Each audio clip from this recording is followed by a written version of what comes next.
Hi there, today I'd like to go ahead and review this poke-in kit I have received for my daughter. So I do want to mention that I got this for my daughter, but my son also enjoys this because it is very hands-on activity. It is promotes to stay focused as well, creativity as well as for planning. So this is really nice for kids development. Let's go ahead and show everything that comes inside.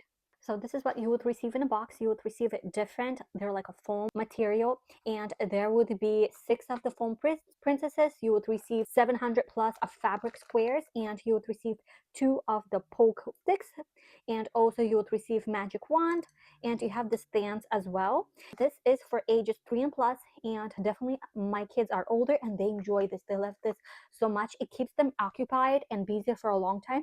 So I would definitely recommend this. This is a great activity that kids love and enjoy, and it's super fun for them.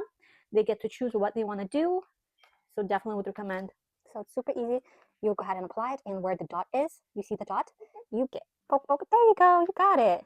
Super easy, and it keeps them occupied for a really long time because each dot you see, they have to put one of the, so make sure you put it this way, and you would continue the process through all the dots. And once it's done, I'll go ahead and show you the finished product. Also, you are able to reuse it, so you can take definitely this out and they're able to use these again. So that's something you can keep in mind. So this is how it looks all finished, and it is super cute. You can put it on the stand. It's really pretty. Definitely would recommend it.